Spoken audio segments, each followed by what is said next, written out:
kita berdoa.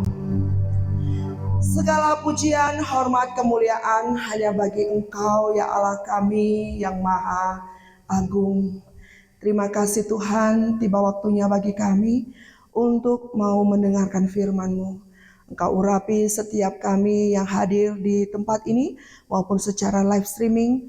Kuasa Roh Kudus-Mu bekerja, mengajari kami dan memampukan kami untuk menghidupi kebenaran firman Tuhan.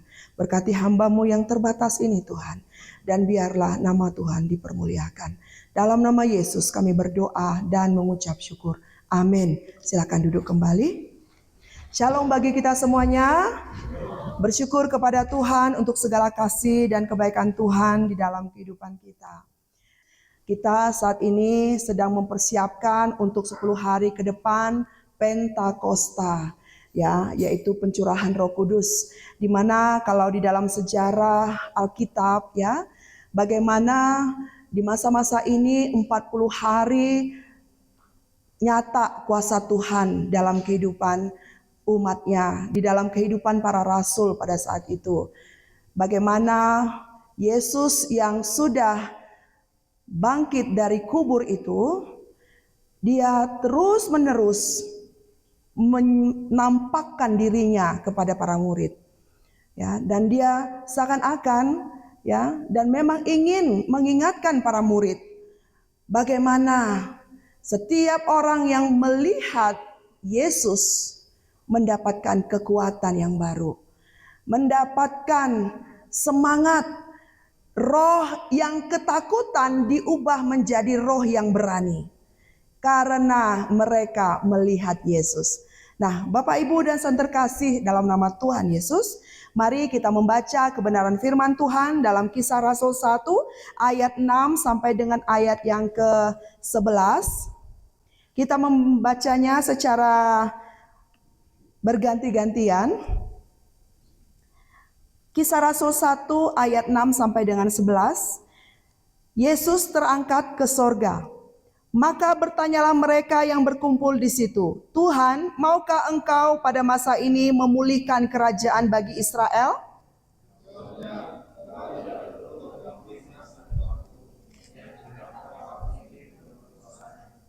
Tetapi kamu akan menerima kuasa kalau Roh Kudus turun ke atas kamu, dan kamu akan menjadi saksiku di Yerusalem dan di seluruh Yudea dan Samaria dan sampai ke ujung bumi.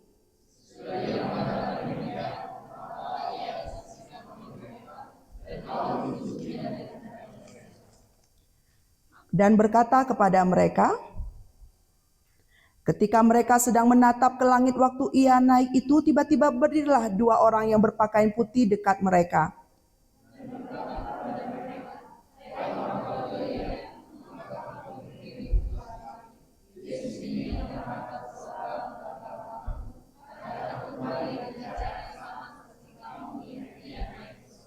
Amin. Nah, Bapak Ibu dan saudara terkasih, tema kita hari ini adalah dipersiapkan menjadi saksi Kristus. Ya, jadi setiap orang yang sudah mengalami penebusan di dalam Kristus Yesus, maka dia harus siap menjadi saksi Kristus. The witness of God, ya, saksi Kristus. Memang kata saksi ini ya sangat kental sekali dengan dunia hukum, ya. Kalau tidak ada saksi, maka hakim tidak tahu berapa lama tersangka atau terdakwa itu mendapatkan hukuman, apakah berat atau ringan, seperti itu ya. Dan ternyata di dunia teologi juga sangat mengenal istilahnya saksi. Bagaimana kita sebagai orang Kristen itu juga dituntut untuk menjadi seorang saksi Kristus. Saksi di sini adalah orang yang benar-benar bersih, independen dan tidak tergantung dengan apapun. Ya, nah, ketepatan tema kita menjadi saksi Kristus. Ketika kita membaca kebenaran ayat firman Tuhan ini, bagaimana kita kembali melihat peristiwa Yesus terangkat ke sorga. Para murid pada waktu itu, mereka menyaksikan suatu hal yang sangat ajaib. Karena saya yakin dalam sepanjang kehidupan para murid, tidak pernah ada yang menyaksikan orang yang naik ke sorga. Bahkan ahli Taurat, Farisi pun tidak pernah melakukan mujizat seperti Yesus melakukan mujizat pada zamannya. Sehingga di situ Yesus menunjukkan bahwa dia memiliki kuasa dan dia adalah Allah itu sendiri. Nah, di ayat yang ke-6, para murid bertanya kepada Yesus sebelum Yesus terangkat ke sorga. Tuhan, maukah engkau pada masa ini memulihkan kerajaan bagi Israel? Ternyata kekaguman para murid atau orang banyak pada waktu itu melihat peristiwa yang ajaib itu tidak serta-merta dengan pola pikir para murid. Ya. Walaupun Yesus sudah bersama dengan mereka lebih kurang 33,5 tahun. Yesus hidup di dunia, di bumi pada waktu itu. Tetapi masih saja para murid memiliki pikiran-pikiran yang duniawi. Yesus berada di dunia satu tujuannya, yaitu untuk memberitakan kerajaan sorga. Ketika Yesus mengusir setan-setan, Yesus memberitakan kerajaan sorga. Ketika Yesus menyembuhkan orang sakit, Yesus memberitakan kerajaan sorga. Ketika Yesus membangkitkan Lazarus orang mati, Yesus memberitakan kerajaan sorga. Dan ternyata apa yang dilihat oleh para murid pada waktu itu tidak serta-merta membuat pikiran mereka pun seperti yang diharapkan oleh Yesus. Yesus berpikiran secara rohani, tetapi para murid masih berpikiran secara duniawi. Wah, ini sangat kontradiksi sekali ya Bapak Ibu dan saudara terkasih ya. Jadi kadang kita tidak bisa juga ya saling menyalahkan setiap orang Kristen ya, ketika orang Kristennya sungguh-sungguh melayani Tuhan, dia jatuh ke dalam dosa dan kemudian dia bangkit lagi, tetapi ada saksi yang melihat dia bagaimana pada waktu dia memiliki iman yang kuat, dia jatuh dan dia bangkit lagi. Kita tidak bisa menghakimi dia. Imanku luntur gara-gara melihat perilaku hidupnya, gitu ya. Makanya memang sangat rugi sekali ya kalau manusia mengandalkan manusia. Ketika manusia itu melakukan kesalahan, maka orang lain juga akan mengalami kekecewaan. Makanya di dalam firman Tuhan katakan, lebih baik kita mengandalkan Tuhan daripada kita mengandalkan manusia. Nah, Yesus terus-menerus mengingatkan para murid supaya mereka memikirkan tentang perkara-perkara rohani, perkara-perkara yang ada di surga. Tetapi apa yang menjadi respon para murid? Para murid terus bertanya, bila mana engkau memulihkan kerajaan bagi Israel? Masih berpikir tentang sesuatu hal yang duniawi. Sehingga Yesus menegur mereka dengan menjawab di ayat yang ke-7. Engkau tidak perlu mengetahui masa dan waktu yang ditetapkan Bapa sendiri menurut kuasanya. Ya. Ini sangat sama ketika orang yang terus bertanya kapan Yesus datang ya? Kapan Yesus datang? Tetapi doing nothing. Tidak melakukan apa-apa. Baiklah dia berdoa, tetapi dia tidak berkarya bagi Kristus. Apakah Anda pernah melihat seperti itu? Dia hanya berdoa terus, dan hanya makan tidur berdoa, makan tidur berdoa, makan tidur berdoa. Apakah itu sesuai Alkitab atau tidak? Jelas Tuhan katakan bahwa berdoa dan bekerja. Nah, jadi ketika saya melihat bagaimana kita mengalami pembentukan di STTO ini, sangat balance, sangat seimbang antara kita berdoa, kita belajar, kita bekerja, dan kita melayani. Itulah inti daripada kehidupan kita sebagai orang-orang yang memiliki panggilan umum dan panggilan khusus dalam kehidupan kita. Kita tidak boleh berat sebelah Bapak Ibu dan saudara terkasih. Nanti kita akan masuk ke dalam ekstrim kiri dan ekstrim kanan. Karena beberapa waktu lalu saya pernah melihat bagaimana ada seorang, ya bisa dikatakan dia mengaku dirinya pendeta. Dia berada di daerah Jawa Barat, Bandung sana. Dan dia memiliki pengikut yang banyak, dan dia suruh semua pengikutnya untuk menjual semua harta bendanya, karena menurut penerawangan dia, minggu depan Yesus akan datang ke bumi. Kemudian karena tanpa pengetahuan teologi yang benar, para pengikutnya ini menjual semua harta miliknya. Dan apa yang menjadi jawabannya? Yesus belum datang. Sehingga dia mempermalukan kebenaran firman Tuhan. Oleh karena itu penting sekali kita sebagai para teolog untuk mengerti dan memahami kebenaran firman Tuhan ini.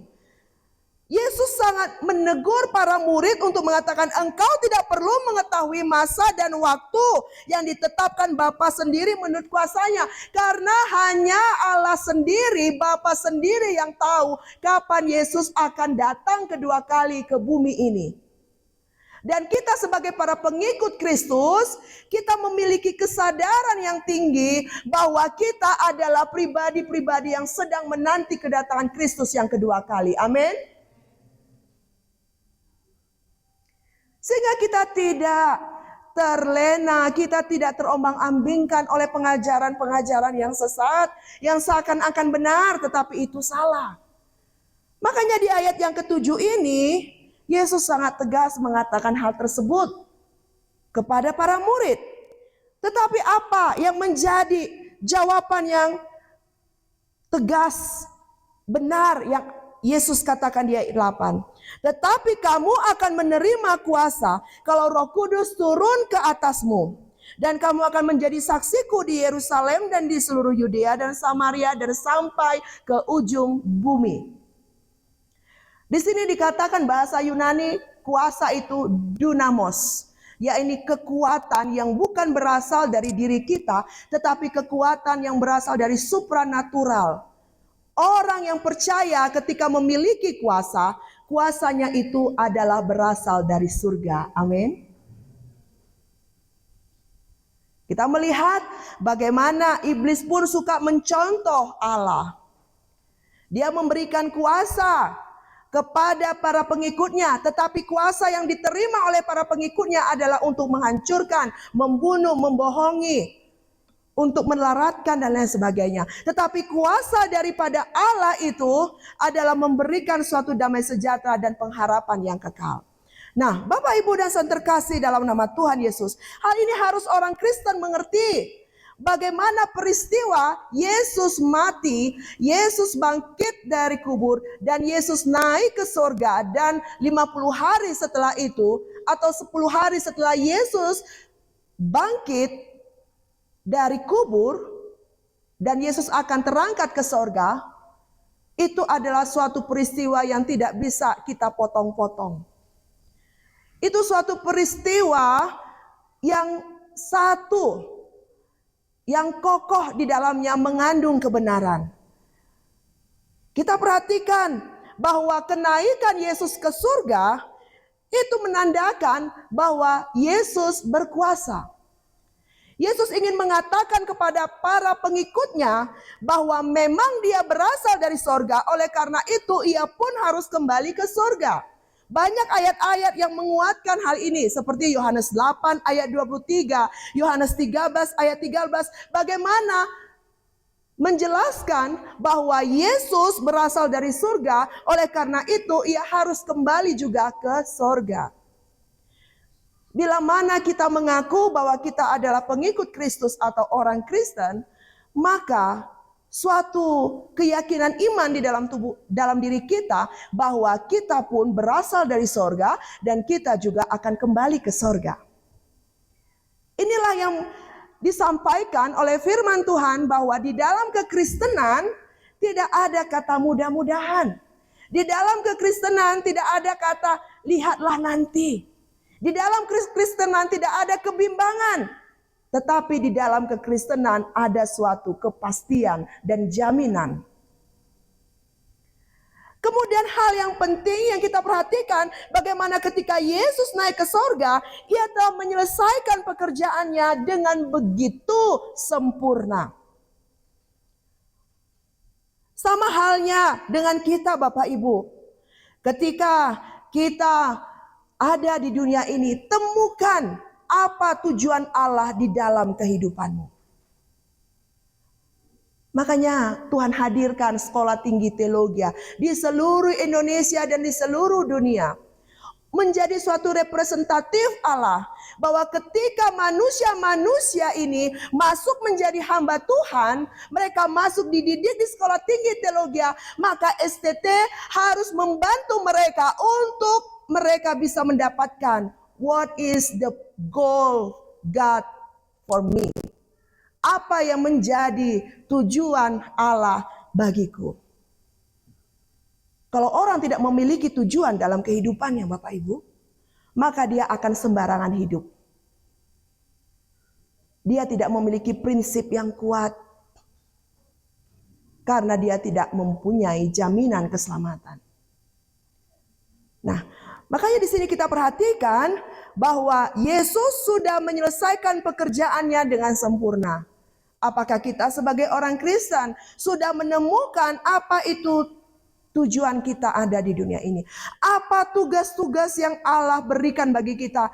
Sudah atau sedang kita selesaikan atau belum? Nah, kemudian hal berikutnya, Yesus harus menunjukkan dirinya kepada para murid dan kepada orang banyak bahwa dia naik ke sorga untuk menyediakan tempat bagi kita di sorga. Itu di dalam Yohanes 14 ayat 2-3. Di sorga banyak tempat. Ya. Allah menyediakan tempat yang terbaik bagi orang yang percaya kepadanya. Pertobatan tidak terjadi pada waktu manusia mati. Tetapi pertobatan terjadi ketika manusia itu hidup di dunia ini. Nah, kemudian hal berikutnya kita perhatikan, Yesus harus naik ke sorga supaya Roh Kudus turun ke atas kita. Dalam Yohanes 16 ayat 7-8. Roh Kudus datang, maka Roh Kudus itulah yang akan menginsafkan dosa, menginsafkan manusia akan dosanya, dan menginsafkan manusia bahwa manusia itu adalah pribadi yang dikasihi Allah. Dan ia harus hidup di dalam kebenaran. Dan suatu saat apapun yang dilakukannya harus dipertanggungjawabkan. Dan Allah adalah hakim atas segala kehidupannya. Sehingga ketika kita mempelajari, kita mengerti akan hal ini Bapak Ibu.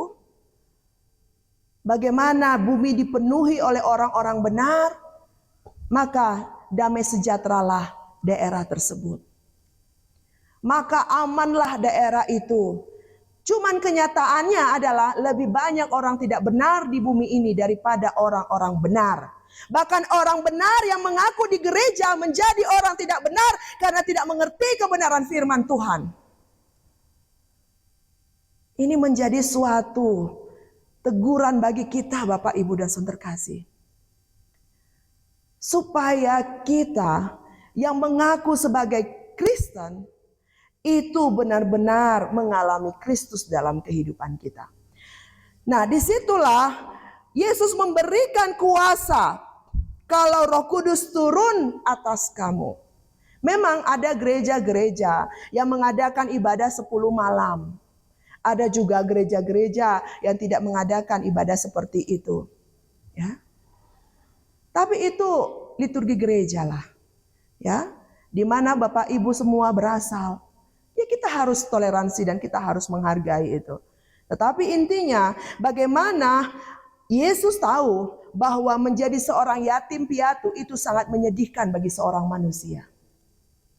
Sehingga dalam 10 hari ke depan kita akan mengalami dan mengenang kembali masa pencurahan Roh Kudus ataupun Pentakosta. Kemudian masih di dalam ayat yang ke-8, Yesus katakan bahwa ketika Roh Kudus turun atas kamu, kamu akan menjadi saksiku. Ya, di Yerusalem, di Yudea, Samaria. Yerusalem itu bisa kita ilustrasikan seperti di keluarga kita. Apakah Anda sebagai anak sudah mengasihi orang tuamu? Ketika Anda di Yudea, ya, di marketplace, di dunia kerja, di dunia studi Anda? Apakah Anda sudah memuliakan nama Tuhan? Ketika Anda berada di tengah masyarakat atau di tempat yang lain yang berbeda dengan komunitas Anda, apakah Anda sudah menjadi garam dan terang di situ? Bahkan ketika Tuhan boleh izinkan dengan karya-karya yang Tuhan berikan bagi kita, kita bisa menjadi saksi. Bahkan ketika kita mengerti akan kebenaran firman Tuhan ini, Tuhan ubahkan pola pikir kita dari pola pemikiran duniawi menjadi pola pikir yang misionaris, pola pikir yang misioner. Ya. Bagaimana misioner itu bisa dikembangkan kata menjadi misionaris, misi. Orang yang masuk ke dalam wilayah misi, ya, misioner atau misionaris adalah orang yang sengaja mau berkorban atau mengorbankan dirinya bagi pekerjaan Allah. Dia harus sungguh-sungguh menyangkal diri, memikul salib dan mengikut Kristus. Dan dia siap untuk menjadi model, menjadi teladan bagi orang-orang yang melihatnya. Wawasan duniawi diubah Allah menjadi atau memiliki wawasan yang misioner. Ya. Dimanapun Anda bekerja suatu saat nanti, ya, apakah di lingkupan gereja atau lingkupan sekolah atau lingkupan umum, jadilah misionaris Allah. Amin. Jadilah saksi Kristus dimanapun Anda berada. Ya. Jadi pola pikir kita, walaupun berpikir ya secara luas, ya, secara global, ya, tetapi taking action tentu dimulai di mana kita ada.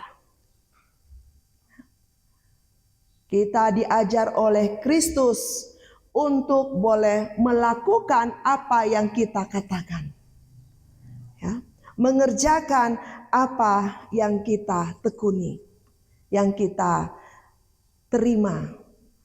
Nah, jadi kalau orang Kristen benar-benar memahami akan hal ini dan gereja mengumandangkan selalu kepada jemaatnya akan hal ini, maka bumi akan dipenuhi oleh kemuliaan Kristus.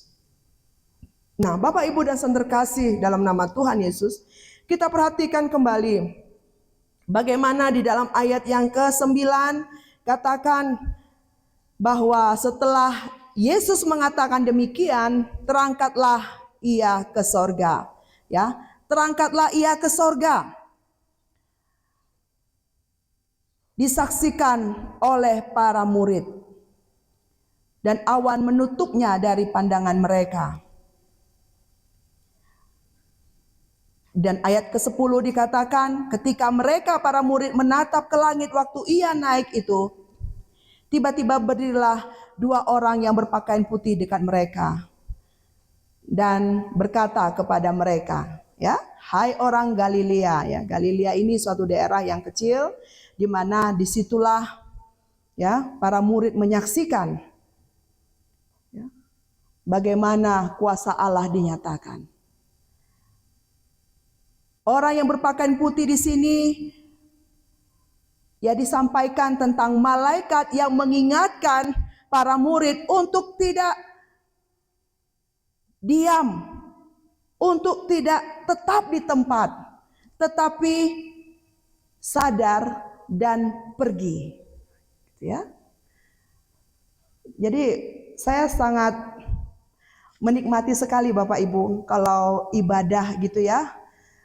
Sepertinya lempang sekali ketika kita bernyanyi memuji Tuhan. Ya. Tapi setelah selesai ibadah, keluar dari chapel, diperhadapkan lagi dengan pekerjaan dari A sampai Z gitu ya. Apakah ya memang harus seperti itu gitu. Ya. Kehidupan kita ini. Tapi sebenarnya Tuhan mengizinkan kita untuk beribadah supaya ketika kita menghadapi kehidupan ini, kita juga harus tetap kuat. kita juga harus tetap menikmati kuasa dan penyertaan Kristus itu. Jangan sampai orang percaya mendikotomikan Tuhan. Artinya ketika beribadah di situ ada Roh Kudus, ada Tuhan, tetapi ketika selesai beribadah tidak ada Tuhan.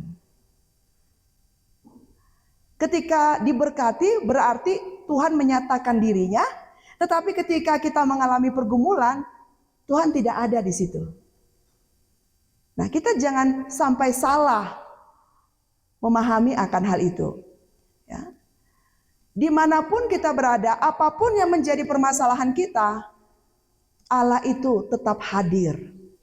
Allah itu tetap menyertai dan Dia adalah Immanuel.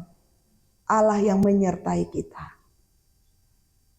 Hal yang seperti ini yang harus kita pahami, kita mengerti, sehingga tidak boleh hanya diam. Cukup kebenaran itu ada atau kita miliki, tetapi kita tidak mau menyampaikan kepada orang lain. Saya tahu ciri khas daripada STTOI adalah memberitakan Injil, penginjilan. Apakah kita, saya, Anda semua sudah memiliki semangat penginjilan dimanapun kita ada? Ketika kita pergi ke pasar, ketika kita berada dalam perjalanan, apakah kita sudah menyampaikan kebenaran itu? Apakah kita sudah melatih diri kita untuk memberitakan Injil?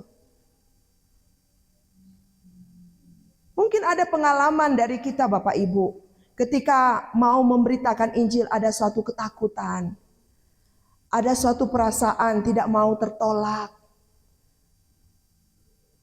atau ada suatu perasaan aku saja tidak baik, bagaimana aku bisa memberitakan Injil kepada dia? Bisa saja perasaan itu terjadi. Tetapi yang perlu kita pahami adalah ketika kita diberikan kesempatan oleh Allah menjadi saksi Kristus, maka apa yang kau saksikan? Kalau engkau tidak berani memberitakan Injilnya. Ya tentu yang kita saksikan adalah tentang kerajaan Allah. Bagaimana Allah mengasihi kita, bagaimana Allah mengutus anaknya yang tunggal ke bumi ini, bagaimana Allah benar-benar mati di kayu salib, bagaimana Allah mengatakan dan melakukan apa yang dia katakan bahwa ketika dia mati, dia akan bangkit pada hari yang ketiga. Bagaimana Allah akan kembali lagi pada kedatangannya yang kedua kali. Dan banyak hal lagi yang bisa kita sampaikan tentang Injil Bapak Ibu. Sehingga ketika kita memberitakan Injil, itulah kesempatan yang Allah berikan bagi kita untuk menjadi saksinya.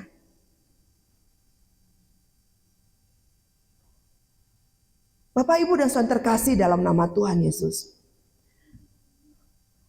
Mari kita belajar lewat kisah para rasul ini, ya, supaya kita memperlengkapi diri kita dengan pengetahuan firman Tuhan yang benar, dengan firman Tuhan yang berbobot. Jangan sampai kita tidak bisa menjadi saksi Kristus. Ya. Apakah perbuatan baik itu bisa menjamin engkau masuk surga? Ada suatu buku yang saya baca. Bagaimana saya tercengang ketika dia mengatakan begini. Senyum, kemudian menyapa, memberi salam, kemudian memberi pertolongan, itu adalah bagian kecil dari pelayanan. Ketepatan di kampus kita ini prinsipnya 3S ya, senyum, sapa, salam. Ya. Ternyata itu hanya bagian kecil Bapak Ibu. Ya. Ketika Anda senyum kepada orang, ketika Anda menyapa selamat pagi, siang, malam, ya. Ketika Anda melakukan sesuatu hal yang sifatnya baik, Anda menjadi tukang masak di kampus, Anda menjadi pelayan Tuhan setiap ibadah minggu atau setiap hari di chapel kita. Ternyata itu hanya bagian kecil Bapak Ibu di dalam pelayanan. Ya, jadi bagian besarnya apa? Kita pikir ketika kita sudah senyum, salam, sapa, ramah kepada orang, ya, kita bisa menyampaikan Injil itu kepada dia. Ya. Belum tentu. Tetapi bagian besar dalam pelayanan itu adalah bagaimana pada saat orang Kristen hadir di situ, orang Kristen harus memberi solusi atas setiap permasalahan hidup manusia. Solusi rupanya bagian besar dalam pelayanan. Jadi jikalau kita sebagai orang yang percaya kepada Kristus tidak bisa menjadi solusi bagi orang lain, maka Anda belum bisa dikatakan melayani dalam konteks yang besar.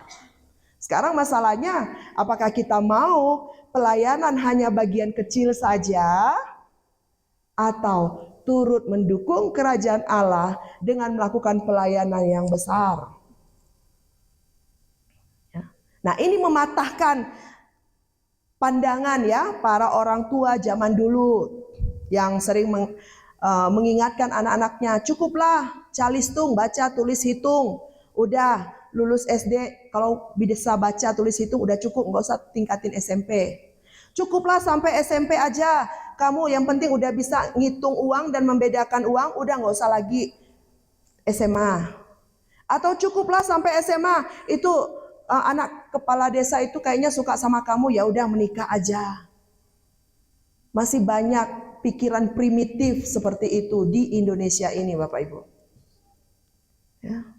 Sehingga kadang orang tua yang memiliki anak, mereka masih menimbang-nimbang, apakah anakku mau menjadi hamba Tuhan atau anakku di sekolah umum. Kalau di sekolah umum, ya mungkin dia cepat cari kerja, cepat dapat kerja. Tapi kalau menjadi hamba Tuhan, apa yang dia makan? Gak ada uang.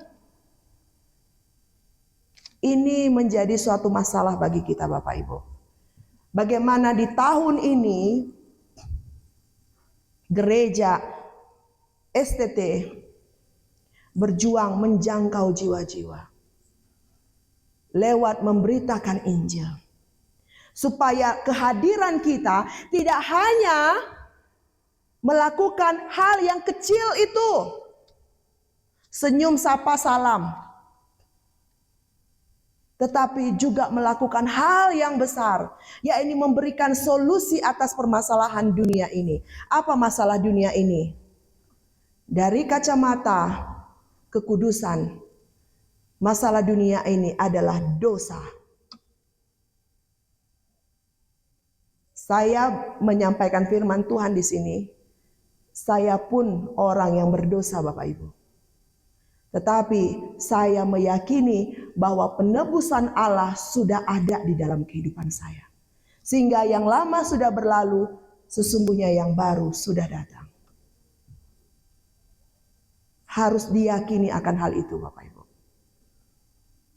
Supaya kita bisa menggenapi tujuan Allah di dalam kehidupan kita. Dunia ini penuh banyak masalah. Banyak masalah. Apakah Anda melayani di gereja, Anda yakin bahwa Anda tidak menemui masalah di situ? Justru di dalam gereja banyak masalah. Kenapa? Karena orang-orang yang di dalam gereja adalah kumpulan orang-orang yang berdosa. Yang harus kita layani, yang harus kita doakan, yang harus kita bina, dampingi, bimbing, konseling. Di sekolah banyak yang berdosa. Anak-anak kecil, anak SD sudah bisa menonton porno. Di masyarakat LGBT sudah dikaburkan firman Tuhan. Padahal firman Tuhan katakan manusia hanya diciptakan Allah dengan 2 jenis kelamin. Tetapi mereka bilang enggak.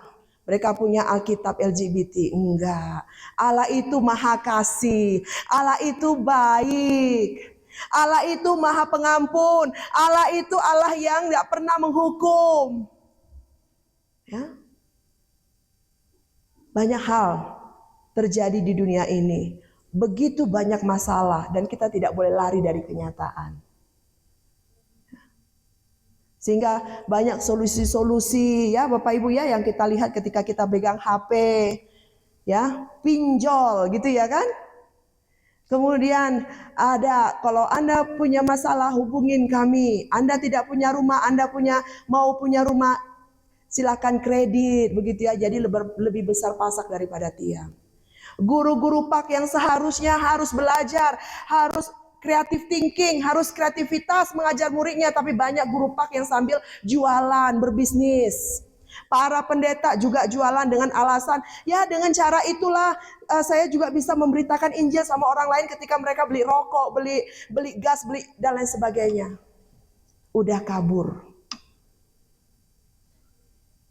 Jadi nggak bisa lagi dibedakan mana nih yang benar, mana yang salah. Jadi firman Tuhan hari ini Bapak Ibu, ya, mari kita benar-benar pahami dan benar-benar kita pelajari. Ya. Hanya di dalam Kristus ada keselamatan. Bukan di dalam suatu gereja ada keselamatan. Ya. Di dalam Kristus ada keselamatan. Ketika engkau sudah di dalam Kristus dan kita benar-benar berbobot memiliki isi yang teguh, isi yang banyak di dalam kekristenan kita, maka kita bisa memberikan solusi bagi orang lain. Latihlah dirimu untuk memberi solusi kepada orang lain, bukan melatih diri untuk menambah masalah bagi orang lain. Amin. Latihlah diri kita untuk memberi solusi kepada orang lain. Sudahlah kita tinggalkan orang yang menghasilkan banyak masalah. Lewat pelayanan kita di tempat ini, lewat keberadaan kita di tengah masyarakat, kita bisa memberi solusi bagi mereka.